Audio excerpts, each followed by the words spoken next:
Hello, എല്ലാവർക്കും നമസ്കാരം. ഇന്ന് വളരെ ഒരു സന്തോഷമുള്ളൊരു ദിവസമാണ്. കാര്യം ഞാൻ പറയാം. ഞാൻ ഇന്ന് ആദ്യമായിട്ട് നീന്തിയ ദിവസമാണ്. ഇപ്പം ഇതെൻ്റെ 8ാമത്തെ ദിവസമാണ്. ഞാൻ നീന്തൽ പഠിക്കാൻ പോയത് എനിക്ക് കണ്ടിന്യൂസ് ആയിട്ട് പോകാൻ പറ്റിയിട്ടില്ല. ഇടയ്ക്ക് മഴ വരുന്നുണ്ട്, കാറ്റ് വരുന്നുണ്ട്. കാരണം അന്നേ നമുക്ക് സ്വിമ്മിങ്ങിന് അവർ കയറ്റത്തില്ല. അപ്പം എന്തായാലും കണ്ടിന്യൂസ് ആയിട്ട് പോയില്ലെങ്കിൽ ഇന്ന് തന്നെ 8ാമത്തെ ദിവസമാണ്. അപ്പോൾ 8ാമത്തെ ദിവസം ഞാൻ നീന്തി. ബ്രസ്റ്റ് സ്ട്രോക്ക് എന്ന് പറഞ്ഞ ആ സ്വിമ്മിങ് ടെക്നിക്കാണ്, തവളകൾ നീന്തുന്ന പോലെ. അപ്പം അതാണ് സാർ ആദ്യമായിട്ട് ഞങ്ങളെ പഠിപ്പിച്ചത്. ശരിക്കും 8 ദിവസം വരെ ആകത്തില്ലായിരുന്നു. ഇതിന് മുന്നേ ഞാൻ നീന്തേണ്ടതായിരുന്നു. അപ്പോൾ ഇന്ന് എനിക്ക് എന്താണ് ഒരു പ്രത്യേകത സംഭവിച്ചതെന്നെല്ലാം ഞാൻ പറയാം. സോ എൻ്റെ ഫുൾ സ്വിമ്മിങ് സ്റ്റോറി ഞാൻ ഷെയർ ചെയ്യാം. ഞാൻ ഇത് ഷെയർ ചെയ്യേണ്ട കാര്യം എന്ന് വെച്ചാൽ എന്നെപ്പോലെ ആരെങ്കിലും ഉണ്ടെങ്കിൽ നിങ്ങൾക്കൊരു ഇൻസ്പിറേഷൻ ആകാൻ വേണ്ടിയിട്ടാണ്.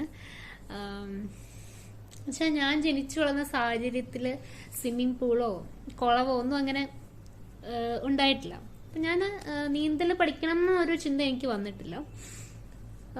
പിന്നെ എൻ്റെ കല്യാണമൊക്കെ കഴിഞ്ഞ ശേഷം ഞങ്ങളിങ്ങനെ എവിടെയെങ്കിലുമൊക്കെ ടൂറിനൊക്കെ പോകുമ്പോഴത്തേനും വെള്ളം കാണുമ്പോൾ ഞാൻ മുങ്ങത്തില്ല. അപ്പൊ എന്റെ ഹസ്ബൻഡിന് ഭയങ്കര വണ്ടറായിരുന്നു. വെള്ളത്തിൽ തലയുടെ വെള്ളത്തിന് താഴെ തല വെക്കാൻ എനിക്ക് പേടിയായിരുന്നു. അങ്ങനത്തെ ഭയങ്കര ഭീകര അവസ്ഥയായിരുന്നു. എനിക്ക് വെള്ളം എന്ന് വെച്ചാൽ അത്രയും പേടിയാണ്. എന്റെ പേടി എന്ന് വെച്ചാൽ ലൈക്ക് ഭയങ്കര ഫോബിക്കായിരുന്നു. ഞാൻ ഭയങ്കര ഫോബിക്ക്. വെള്ളം എന്ന് പറഞ്ഞാൽ അത്രയും പേടിയാണ്. അപ്പൊ അങ്ങനെ ഉണ്ടായിരുന്ന സാഹചര്യത്തില് അങ്ങനെ പോവായിരുന്നു. അപ്പൊ എപ്പോഴേലും നീന്തൽ പഠിക്കണം എന്നുള്ളത് മനസ്സിലുണ്ട്. പക്ഷെ വെള്ളം കാണുമ്പോൾ ഇന്ന് നമ്മൾ വെള്ളത്തില് ഹസ്ബൻഡ് ഒന്ന് ശ്രമിക്കുന്നുണ്ടായിരുന്നു പലപ്പോഴും ഇറങ്ങാനും മുങ്ങാനും. പക്ഷെ ഞാൻ ഒന്നിനും എനിക്ക് ആഗ്രഹം ഉണ്ടെങ്കിൽ പോലും പേടി കാരണം ഞാൻ ആ ഒരു ഫ്രീ ആയിട്ട് ഞാൻ ഇരുന്നിട്ടില്ല വെള്ളത്തില്. അങ്ങനെയായിരുന്നു. അതിനുശേഷം കഴിഞ്ഞ വർഷം ഞങ്ങള് തിരുവനന്തപുരത്തായിരുന്ന സമയത്ത് അവിടെ ഞാനൊരിടത്ത് നീന്തൽ പഠിക്കാൻ ചേർന്നിട്ട് ഈ പറഞ്ഞ പോലെ ഒരാഴ്ചയെങ്ങാണ്ടാണെന്ന് തോന്നി ഞാൻ പോയത്. പോയി. പക്ഷെ അവരുടെ ഇൻസ്ട്രക്ഷൻസ് ഒന്നും ഞാൻ ഫോളോ ചെയ്യുന്നൊന്നും ഇല്ലായിരുന്നു. എനിക്ക് പേടി കാരണം ഞാൻ അവർ പറയുന്ന പോലെ ആദ്യമേ ഫ്രീ ആയിട്ട് ഗ്ലൈഡ് ഒക്കെ ചെയ്യണം. എന്തായാലും ഞാൻ പേടി കാരണം ഞാൻ വെള്ളത്തിൽ നമ്മൾ ആദ്യമേ തന്നെ വെള്ളത്തിലൊന്ന് ഫ്രീ ആവണം. അപ്പൊ ഞാൻ അതൊന്നും ചെയ്യുന്നുണ്ടായിരുന്നില്ല. അതുകൊണ്ട് തന്നെ ഞാൻ നീന്തലും പഠിച്ചില്ല. അപ്പൊ ഇങ്ങനെ ഒരു ഇൻസിഡന്റ് കൂടെ വന്നതിന് ശേഷം എന്തായി, അപ്പൊ ഞാൻ എന്റെ മനസ്സിലങ്ങ് ഉറപ്പിച്ചു, എനിക്ക് ജന്മത്ത് നീന്തൽ പഠിക്കാൻ പറ്റൂല, എന്നെപ്പോലെ പേടിയുള്ള ഒരാൾക്ക് നീന്തൽ പഠിക്കാൻ പറ്റൂല എന്നുള്ളത് ഞാൻ അങ്ങനെ വെള്ളം പേടിയാണ്. പിന്നെ ഈ ഒരു എക്സ്പീരിയൻസ് കൂടെ കഴിഞ്ഞ പിന്നെ ഞാനങ്ങ് ഉറപ്പിച്ചു, ഇല്ല എന്നെ കൊണ്ട് പറ്റൂല എന്നുള്ള കാര്യം ഉറപ്പിച്ചു. പിന്നെ ഫ്രണ്ട്സ് ഒക്കെ ആണെങ്കിൽ ചിലർ കളിയാക്കുക, നീന്തൽ പഠിക്കാൻ പോയിട്ട് എന്തായി, അങ്ങനെയൊക്കെ കളിയാക്കലും എല്ലാം കൂടെ ഞാൻ ഓക്കെ എന്നെ കൊണ്ട് പറ്റാത്ത കാര്യം. എനിക്ക് ആ ഒരു നീന്തലിന്റെ കേസിലെങ്കിൽ ഭയങ്കര ലോ സെൽഫ് എസ്റ്റീം ആയിരുന്നു. അത് കഴിഞ്ഞ് ഇവിടെ വരുമ്പോഴും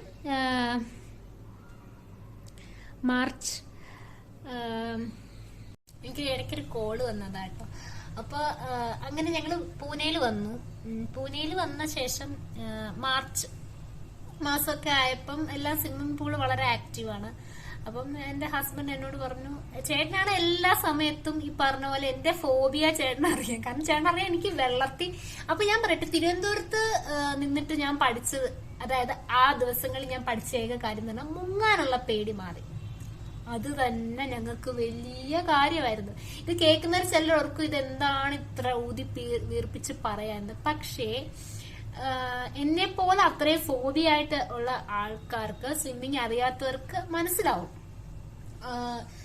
ഇപ്പം നീന്തൽക്കുളങ്ങൾ കണ്ട് അല്ലെങ്കിൽ കൊച്ചിലെ തന്നെ സ്വിമ്മിങ് പഠിച്ചവർക്ക് ഇത് എത്രമാത്രം റിലേറ്റ് ചെയ്യാൻ പറ്റുമെന്ന് എനിക്കറിയില്ല. പക്ഷെ സ്വിമ്മിങ് അറിയാതെയും ഇത്രമാത്രം വെള്ളം ഫോബിയ ആയിട്ടുള്ള ഒരാൾക്ക്, എന്നെ പോലെ ഒരാൾക്ക്, ഞാൻ അവർക്ക് വേണ്ടിയിട്ടാണ് ഈ വീഡിയോ ചെയ്യുന്നത്. അവർക്ക് ഏതെങ്കിലും തരത്തിലുള്ള ഒരു ഇൻസ്പിറേഷൻ ആവുകയാണെങ്കിൽ ആവട്ടെ. കാരണം ഇതൊരു ബേസിക് ലൈഫ് സ്കില്ലാണ് നമ്മൾ നീന്തൽ പഠിക്കുക എന്ന് പറയുന്നത്. അപ്പൊ അതുകൊണ്ടാണ് ഞാനിത് പറയുന്നത് കേട്ടോ. എനിക്ക് ആഗ്രഹം ഉണ്ടായിരുന്നു, പക്ഷെ എന്റെ പേടി എന്നെ ഒന്നിനും അനുവദിക്കുന്നില്ലായിരുന്നു. അതായിരുന്നു സത്യം. വെള്ളം കാണുമ്പോഴത്തേക്കും എന്റെ കംപ്ലീറ്റ് കൺട്രോൾ പോകുന്ന അവസ്ഥയായിരുന്നു. അപ്പൊ മാർച്ചില് ചേട്ടൻ പറയുന്നുണ്ടായിരുന്നു ഇതുപോലെ പോകുമെന്ന്.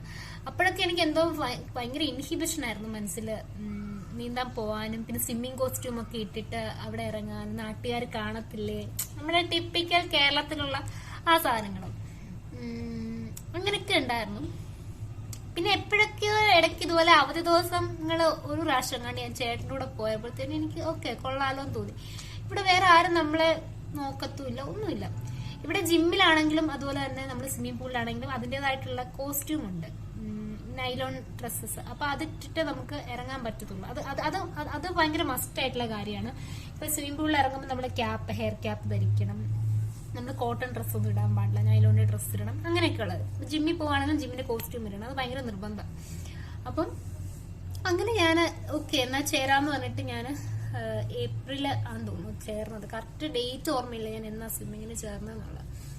ചേർന്ന് തന്നെ പക്ഷെ എനിക്ക് ഇടയ്ക്ക് ബ്രേക്കുകളൊക്കെ വന്നിട്ടുണ്ട്. കാരണം ഇന്നത്തെ എന്റെ 8ാമത്തെ ദിവസം, സ്വിമ്മിംഗ് ക്ലാസ്സിൽ പോകുന്ന 8ാമത്തെ ദിവസമാണ്. ബ്രേക്കുകൾ വരുന്നത് ക്ലൈമറ്റിന്റെ കാര്യങ്ങൾ കൊണ്ട്, ചില സമയത്ത് എന്റെ മടികൾ കൊണ്ട്. പിന്നെ ഞാൻ എന്തിനാ പോകുന്നത്, ഞാൻ എന്തായാലും സ്വിമ്മിങ്, എന്റെ മനസ്സിലുള്ള ഞാൻ എന്തായാലും സ്വിമ്മിങ് പഠിക്കാൻ പോകുന്നില്ല മീൻസ് എനിക്ക് പറ്റത്തില്ല, എന്നെ കൊണ്ട് നടക്കാത്ത കാര്യമാണല്ലോ. പിന്നെ ഞാൻ എന്തിനാ പോകുന്നുള്ള ചിന്തകളുണ്ടെന്നാലും പിന്നെ ചേട്ടനെ കാണിക്കാമല്ലോ, ഞാൻ അറ്റ്ലീസ്റ്റ് പോകുന്നുണ്ട്, ഞാൻ എഫേർട്ട് എടുക്കുന്നുണ്ടെന്ന് ചേട്ടനെ കാണിക്കാമല്ലോ. അപ്പൊ അതിന് വേണ്ടിയിട്ട് പറയാൻ വേണ്ടിയിട്ട് പോകാം, ശരി. പിന്നെ ഇത്രയും ചൂടത്ത് കുറച്ചു നേരം വെള്ളത്തിൽ ഇറങ്ങി കിടക്കാം, ഇങ്ങനെയൊക്കെ വിചാരിച്ചാണ് ഞാൻ സ്വിമ്മിങ്ങിന് പൊക്കോണ്ടിരുന്നത്. അപ്പൊ ഇവിടുത്തെ സാറെന്ന് പറഞ്ഞാൽ ആദ്യത്തെ 2-3 ദിവസം എന്ന് പറഞ്ഞാൽ നമുക്ക് കയ്യിലെയും കാലിലെയും മൂവ്മെന്റ് ഉണ്ട്. ബ്രസ്റ്റ് സ്ട്രോക്ക് ടെക്നിക്ക് എന്നുള്ള ടെക്നിക്കാണ്, അതായത് തവളെ പോലെ നീന്താനാണ് സാറ് ഞങ്ങൾക്ക് ഇവിടെ ആദ്യം നമ്മൾ പഠിപ്പിക്കുന്നത്. മേ ബി എനിക്ക് തോന്നുന്നു അത് നമ്മുടെ വെള്ളത്തോടുള്ള ആ ഒരു ഭയം മാറാൻ വേണ്ടിയിട്ടായിരിക്കും. അപ്പൊ സാർ അതാണ്, ആ ടെക്നിക്കാണ് ഏറ്റവും ആദ്യം അതിന്റെ മൂവ്മെന്റ്സ് ഒക്കെ പഠിപ്പിച്ചത്. 2-3 ദിവസം നമുക്ക് അതിങ്ങനെ ട്രെയിനിങ് തരും. ശരിക്കും പറഞ്ഞാൽ ഒരു 4ാമത്തെ ദിവസം കൊണ്ടൊക്കെ നമുക്ക് ആ ഒരു ടെക്നിക്ക് വെച്ച് നീന്താവുന്നതാണ്. പക്ഷെ എന്റെ ഈ പേടിയുണ്ട്. സാറ് ഇത് ഞാൻ ചെയ്യുന്നുണ്ട്, പിന്നെ വിത്ത് ബോർഡ് ഞാൻ കാൽ മൂവ്മെന്റ് ഒക്കെ ചെയ്യുന്നുണ്ട്. അപ്പൊ ബോർഡൂടെ മാറ്റി അങ്ങ് ചെയ്താൽ ഓക്കെ. അപ്പൊ 4ാമത്തെ ദിവസം മുതൽ ഒക്കെ ഇനി ചെയ്തോളം സാറ് പറയുന്നുണ്ട്. എന്റെ കൂടെ വന്ന ആൾക്കാരൊക്കെ 2-3-4 ദിവസം കൊണ്ട് പഠിച്ചിട്ട് നീന്തുന്നുണ്ട്. പക്ഷെ ഞാൻ ഒരു രക്ഷയില്ല. സാറ് ചെയ്യാൻ പറയുമ്പോൾ എന്നെ കൊണ്ട് പറ്റൂല. സാറ് ഹിന്ദി മറാത്തി ഒക്കെ, അപ്പൊ എനിക്ക് ഭയങ്കര ഡെറെന്നൊക്കെ പറഞ്ഞ് ഞാൻ സാറിനോട് പിന്നെ ഈ ഒന്നും പറ്റൂല്ലെങ്കിൽ ഞാൻ എന്റെ മലയാളത്തിലൂടെ അങ്ങ് പറയും. പിന്നെ സാറ് എന്നെ അങ്ങ് വിടും. ഞാൻ ചെയ്യുന്നില്ലായിരുന്നു. അങ്ങനെ ഇരുന്ന് അപ്പം സാറ് അവിടെ വരുന്ന പല ആൾക്കാരെ കൊണ്ട് പറയിപ്പിച്ചൊക്കെ നോക്കി ചെയ്യാനായിട്ട്. അപ്പോഴൊക്കെ എനിക്ക് പറ്റൂല എന്ന് പറഞ്ഞു. പിന്നെ എനിക്ക് പറ്റാത്ത കാര്യമാണെന്നൊക്കെ അതിന്റെ പല പല റീസൺസ് ഒക്കെ പറഞ്ഞ് അങ്ങനെ പോവായിരുന്നു ബാക്കി ഇത്രയും ദിവസം. ഇന്ന് എന്താ ഉണ്ടായെന്ന് വെച്ചാല് ഞാൻ പഴയ പോലെ അവിടെ ഇങ്ങനെ നല്ല രസമായിട്ടൊക്കെ കളിച്ച് നടക്കുകയായിരുന്നു. ബാക്കിയുള്ള ആൾക്കാരൊക്കെ നീന്തുന്നൊക്കെ കണ്ട് ഇങ്ങനെ എൻജോയ് ചെയ്തിരുന്നു. അപ്പൊ സാറിനോട് പറഞ്ഞു ഞാൻ വെള്ളത്തിനടിയിൽ നീന്തും കേട്ടോ, എന്ന് വെച്ചാൽ വെള്ളത്തിനടിയിൽ കുറച്ച് ഇങ്ങനെ എന്താ പറയാ ഇങ്ങനെ പോയിട്ട് നീന്താനായിട്ട് ഉള്ള പ്രാക്ടീസ് ഇവിടുന്ന് എനിക്ക് കിട്ടി ഇത്രയും ദിവസം കൊണ്ട്. അപ്പൊ കമ്പിയുടെ തൊട്ടടുത്തു കേട്ടോ, അങ്ങനെ നീന്തുന്നുണ്ടായിരുന്നു. പക്ഷെ സാറ് നമ്മുടെ മുഖം മേളിൽ വെച്ചുമ്പോഴേ നമുക്ക് കറക്റ്റായിട്ട് ബ്രീത്ത് എടുത്ത് നമുക്ക് നീന്താൻ പറ്റുള്ളൂ. സാറ് മുഖം മേളി വെക്കുന്ന പറഞ്ഞപ്പോ ഇന്ന് സാറ് വന്നിട്ട് പറഞ്ഞു ചെയ്യാൻ പറഞ്ഞു. അപ്പൊ സാറ് ഇങ്ങനെ ഭയങ്കര പൊളൈറ്റ് ആയിട്ടാ പറഞ്ഞത്. അപ്പൊ നമുക്ക് പറ്റൂലെന്നും പറയാൻ പറ്റത്തില്ല. അപ്പൊ നമുക്ക് എന്തായാലും നമ്മൾ എഫേർട്ട് എടുക്കുന്നുണ്ടെന്ന് കാണിക്കണമല്ലോ. അപ്പൊ ഞാൻ 2-3 പ്രാവശ്യമൊക്കെ ചെയ്യാൻ നോക്കി, നമുക്ക് പേടി കാരണം പറ്റുന്നില്ല. പിന്നെ അവസാനം സാർ പറഞ്ഞു കണ്ണടച്ചിട്ട് ചെയ്യാൻ പറഞ്ഞു. ഞാൻ 2 കളിപ്പിച്ച് കണ്ണടച്ച് അങ്ങോട്ട് ചെയ്തു. സക്സസ്. എന്റെ പൊന്നോ, എനിക്ക് എത്ര സന്തോഷം എന്ന് എനിക്ക് പറയാൻ അറിയത്തില്ല. അത്രമാത്രം എനിക്ക് സന്തോഷമായ ഒരു ദിവസമാണ്. ഇതുപോലെ ഞാൻ സന്തോഷം എന്ന് പറയുന്നത് ഞാൻ കല്യാണം കഴിഞ്ഞിട്ടായിരുന്നു ഞാൻ സൈക്കിള് പഠിച്ചത്. അപ്പൊ ആ ഒരു സമയത്ത് ഞാൻ ഇതേപോലെ ഞാൻ സന്തോഷിച്ചു. അത് കഴിഞ്ഞിട്ട് പിന്നെ എനിക്ക് ഭയങ്കര സന്തോഷമാണ്. ഞാൻ അതുകൊണ്ടാണ് ഷെയർ ചെയ്യുന്നത്. ഇതൊന്നും വലിയ കാര്യമായിട്ട് തോന്നാത്തവർക്ക് വീഡിയോ മാറ്റാം. പക്ഷെ ആരെങ്കിലും എന്നെ പോലെ ഉള്ളവരെങ്കിൽ അവർക്ക്, കാരണം എനിക്ക് നീന്തൽ പഠിക്കാമെങ്കിൽ ഈ ലോകത്തെ വേറെ ആർക്ക് വേണേലും നീന്തൽ പഠിക്കാം എന്ന് ഞാൻ പറയാണ്. അപ്പൊ എന്നിട്ട് ഞാൻ നീന്തിയപ്പോ സക്സസ്. പിന്നെ ഞാൻ ഒരു പ്രാവശ്യം ധൈര്യം കിട്ടിയപ്പോ സംഭവം കൊള്ളാലോ. പിന്നെ ഞാൻ അവിടെ നിന്നൊരു 15-20 മിനിറ്റ് ഞാൻ ഇത് തന്നെ ചെയ്തുകൊണ്ടിരുന്നു. ഭയങ്കര സന്തോഷമായി. പിന്നെ അപ്പോഴത്തേനും പിന്നെ എനിക്ക് തണുക്കാൻ തുടങ്ങി. അപ്പൊ പിന്നെ പൂളിലെ വെള്ളത്തിന് കുറച്ച് തണുപ്പ് കൂടുതലാണ്. പിന്നെ ഞാൻ ഇങ്ങനെ കയറി വന്നു. അപ്പൊ ഇതിന്റെ ഫുള്ളൊരു ഉത്തരവാദിത്വം അല്ലെങ്കിൽ എനിക്ക് ഒരു ഇതെന്ന് പറയുന്നത് എന്റെ ഹസ്ബൻഡാണ്. കാരണം എന്നെ ഇങ്ങനെ പുഷ് ചെയ്ത് എന്നെ വിട്ട് നീന്തൽ പഠിക്കാൻ പറ്റി. ഇപ്പൊ ഞാൻ പറഞ്ഞ പോലെ ബ്രസ്റ്റ് സ്ട്രോക്ക് സ്വിമ്മിങ്ങിന്റെ ആ ഒരു സ്റ്റൈലാണ് ഞാൻ ചെയ്യുന്നത്. ഇനി അടുത്ത ക്ലാസ്സുകളിൽ സാറ് സാധാരണ പോലെ നീന്താൻ പഠിപ്പിക്കുന്നു, വേറെ സ്റ്റൈലുകളൊക്കെ പഠിപ്പിക്കുമെന്ന് എനിക്കറിയില്ല. അപ്പൊ ഇപ്പൊ ഞാൻ അങ്ങനെ നീന്തുന്നുണ്ട്. അറ്റ്ലീസ്റ്റ് വെള്ളത്തിനടി പോകുന്ന ആ ഒരു പേടി ആ ഒരു വലിയ പേടി എന്നുള്ള സാധനം. ഇച്ചിരി വെള്ളം കുടിച്ചാലും ഓക്കെ, ഇറ്റ്സ് ഓക്കെ. വെള്ളം മീൻസ് എനിക്ക് ആ ഒരു വെള്ളത്തിൽ ഫ്രീ ആവാൻ പറ്റുന്നുണ്ട്. അത് തന്നെ വലിയ കാര്യമായിട്ട് ഞാൻ കാണുന്നു. അപ്പൊ എന്നെ പോലെ പേടിയുള്ള ആൾക്കാരൊക്കെ ഇതുപോലെ ശ്രമിക്കുക കേട്ടോ, തീർച്ചയായിട്ടും നടക്കും. ഇൻസ്ട്രക്ടർ പറയുന്നൊക്കെ കേട്ടാൽ കറക്റ്റ് 4 ദിവസം കൊണ്ട് പഠിക്കാം. ഇനി എന്നെ പോലെ കേൾക്കാത്ത ആൾക്കാരാണെങ്കിൽ ഒരു 8 ദിവസം കൊണ്ട് എന്തായാലും നീന്തൽ പഠിക്കാൻ പറ്റും കേട്ടോ. പിന്നെ കുട്ടികളൊക്കെ ആണെങ്കിൽ 2 ദിവസമൊക്കെ കൊണ്ട് പഠിക്കും. നമ്മൾ പിന്നെ കുറെ ഈ വിളച്ചിലെടുക്കുന്നതുകൊണ്ട് നമുക്ക് കുറച്ചുകൂടി വിളച്ചിലിന്റെ ഏറ്റവും ഉസ്താദായ ഞാനാണ്. അപ്പൊ എനിക്ക് തന്നെ 8 ദിവസം കൊണ്ട് പഠിക്കാൻ പറ്റി. അപ്പം എല്ലാരും അത് ചെയ്യുക കേട്ടോ. നമുക്ക് ലൈഫിൽ നമുക്കൊരു കോൺഫിഡൻസ് കിട്ടും. നമുക്ക് പറ്റത്തില്ല നമ്മുടെ പേടി എന്ന് പറയുന്ന സാധനം നമ്മൾ ചെയ്യുമ്പോൾ കിട്ടുന്ന ആ ഒരു കോൺഫിഡൻസ്, ആ ഒരു സന്തോഷം ഉണ്ടല്ലോ, അത് അൾട്ടിമേറ്റ് സാധനമാണ്. അപ്പൊ അതറിയാൻ വേണ്ടിയെങ്കിലും നിങ്ങൾ അത് ചെയ്യുക കേട്ടോ. എന്നിട്ട് നമ്മളെ കുറിച്ച് തന്നെ ഒരു പ്രൗഡ് മൊമെന്റ് ആണ്. ഇത് എന്നെ ഇങ്ങനെ തള്ളി വിട്ടത് എന്റെ ഹസ്ബൻഡാണ്. അപ്പൊ ആരെങ്കിലും ഇതുപോലെ തള്ളാനും വേണം നമുക്ക് കൂടെ, എന്നാലേ നമുക്കത് ചിലപ്പോൾ പറ്റത്തുള്ളൂ. അപ്പൊ ഇതായിരുന്നു എന്റെ സ്വിമ്മിങ് സ്റ്റോറി. യെസ്, അപ്പം ഇതേപോലെയുള്ള ചെറിയ മൊമെന്റ്സ് ഒക്കെ ഞാൻ ഷെയർ ചെയ്യാം. ആർക്കെങ്കിലും ഒക്കെ ഞാനിപ്പോ ജസ്റ്റ് പൂളിൽ നിന്ന് വന്നതേ ഉള്ളൂ. പൂളിൽ നിന്ന് വന്ന് സ്വിമ്മിങ് കോസ്റ്റ്യൂം ഒക്കെ മാറ്റി അങ്ങനെ അങ്ങ് വീഡിയോ എടുത്താണ് കേട്ടോ. എന്റെ അത്രയും സന്തോഷം എനിക്ക് അതുപോലെ ഷെയർ ചെയ്യണം എന്നുള്ളത് കൊണ്ട്.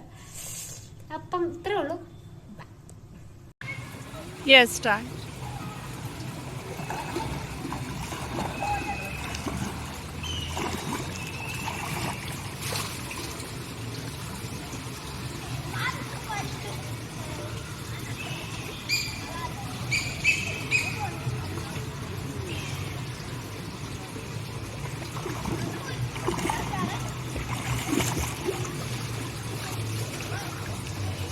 Okay.